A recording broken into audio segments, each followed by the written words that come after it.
कथा त्यो रात पनि यस्तै थियो। कथाकार शङ्कर लामिछाने। एउटा कालो ओढ्ने ओढेझै यो मिठो रात बादलको घुम्टोमा लुकेको छ। चिसो चिसो बतास आएर जिउलाई अँगालिरहेछ। एक तमासको सिरिङ्ग गर्छ मेरो शरीर। कसैले सुमसुम्याए झैँ प्यारले, कसैले यो कसैले भन्दा मेरो आँखामा एउटा मुख झल्किन्छ। म चाहिँ संसारैलाई बटुलेर सयलाई एकमुष्ट लिएर मुछी भन्न चाहन्छु कसैले। तर त्यो कोही संसारभन्दा छुट्टा भएर म भन्दै मेरो आँखामा नाच्न थाल्छे। कस्ती शक्तिशालिनी छ। आफ्नो मुटुको रगत निचोरी निचोरी मैले उसलाई हुर्काएँ। उसलाई ठुलो पार्ने मै हुँ, नत्र त त्यो एउटी साधारण नारी हो। मेरा आँखामा अरू जस्ता छन्, ऊ पनि त उस्तै होली नि अरूका आँखामा। उसलाई ठुली देख्ने दोष त मेरै आँखाको न हो, दोष मेरै हो। मैले किन उसलाई प्रेम गरेँ? किन मैले उसलाई भने तिमी भइनौ भने त? त्यस दिन आमाको 13 दिन सकेर बरखी बारेको लुगामा उसका सामुन्य उभिएको थिएँ। गहभरी आँसुभरी उसले मलाई हेरी। के जोसमा हो अथवा कुन बहुलठीपनामा हो, मैले उसलाई अँगालेर भनेछु, अब मेरो तिमी बाहेक को छ र माया गर्ने? आफ्नो सबकोले मेरा आँखा पुछेर उसले भनिथिन्, छिछि लोग्ने मानिस भएर पनि हिम्मत हार्ने हुनुहुन्छ? आमा कसका सधैँ बाँचिरहन्छन् र? एक दिन त फेरि म पनि। मैले जवाफ दिन सकेको थिइनँ, तर मेरो रुवाई अलि कम भएको थियो। नरोऊ, मलाई नराम्रो लाग्छ। उसलाई नराम्रो लाग्छ रुनु। भो, म रुन्न, तर उसलाई नराम्रो लाग्छ मेरी आमा खस्नु त ऊ किन खसेकी? तिमी पनि भइनौ भने त? मैले घाँटी भरिपरि बेरिराखेको हात अलिक कसिदिए, मानौ मलाई अरू कोही कसैले पनि फुत्काउन सक्दैन थियो त्यहाँबाट। कत्रो विडम्बना, कत्रो छल। खै आज ती हात खै। यस रातमा जब कालो ओढ्ने ओढेर मृत्यु मेरो छेउ आउँदैछ, त्यो तिम्रो होइन, कसैको प्रतिज्ञा खै। आज मेरो मन किन यस्तो भएको? म किन कतै केही सौन्दर्य देख्दिनँ? जीवनमा मेरो, अरूको, सबैको एक किसिमको जडता छ। कोही पनि सुखी छैन, खुसी छैन। त्यो सायद मेरो आफ्नै दृष्टिको दोष होला। जुन दृश्यमा एक हाहाकार, एक रोदन, एक पीडा छ, त्यसबाट कसरी स्वस्थ सङ्गीतमय ध्वनि निस्कन सक्छ? मेरो दृष्टिकोण नै धमिलिएको छ, अस्पष्ट छ।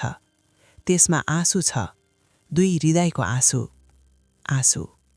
मैले बिर्सेको छैन, उसको विवाह भइसकेको थियो।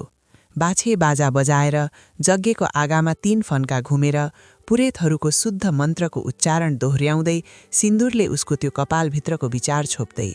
समाजले 2 जीवनलाई सिङ्गार्ने डोरीलाई जति सिङ्गार्न सक्थ्यो उत्तिकै सिङ्गारेको थियो। तर समाजले उसलाई सुख दिन सकेको रहेनछ।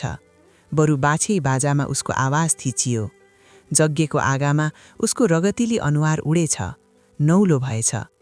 3 फन्का जीव घुम्ला पनि मनलाई 1 फन्का पनि घुमाउन सकिनछ। पुरेतहरूको शुद्ध मन्त्रले उसको जपना मेटाउन सकेनछ। सिन्दुरले उसको विचारलाई त छोपिदिएछ, ननिभ्ने गरी। खरानीले भुङ्ग्रोलाई छोपे झैँ। ऊ भित्रको आगो त निभेको छैन। म भेट्न गएको थिएँ, विवाहका कैयौँ महिनापछि। सेतो मैलो लुगामा सुनिएको नीलडामे जीव लिएर भरसक छोप्ने प्रयत्न गर्दै ऊ मेरो अगाडि परी।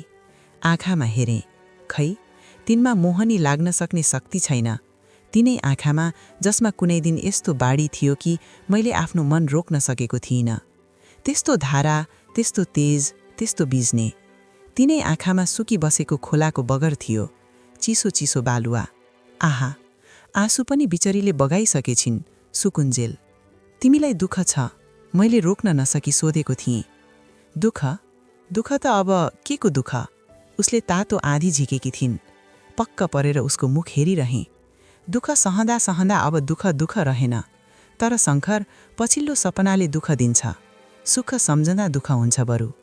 उसको जीवनमा अनौठो दर्शन देखेर मैले बुझ्न सकिनँ। सुख सम्झँदा दुःख हुन्छ। सुख सम्झँदा दुःख हुन्छ। त्यो कस्तो जीवन जसमा सुख सम्झँदा दुःख हुन्छ? भोलिपल्ट आउने वचन दिएर म हिँडे थिएँ, तर त्यो भोलि कहिल्यै पनि आएन। पाइला बढाउन सकिनँ उतिर। उसको दुःखको सामना गर्ने शक्ति समेत थिएन ममा। छी कातर। एउटी यस्ती छ जसको जीवन नै धाप छ। एउटा तँ छस् जो उसलाई सहानुभूति समेत दिन्नस्। रेलमा सुने मसँग भेटेकोमा उसका आङमा नीलडाम थपिएछन्। नयाँ पुरस्कार। अनि मैले सम्झे मेरो सहानुभूति पनि उसले केही नति कथा त्यो रात पनि यस्तै थियो। कथाकार शङ्कर लामिछाने। एउटा कालो ओढ्ने ओढेझै यो मिठो रात बादलको घुम्टोमा लुकेको छ। चिसो चिसो बतास आएर जिउलाई अँगालिरहेछ। एक तमासको सिरिङ्ग गर्छ मेरो शरीर। कसैले सुमसुम्याए झैँ प्यारले, कसैले, यो कसैले भन्दा मेरो आँखामा एउटा मुख झल्किन्छ।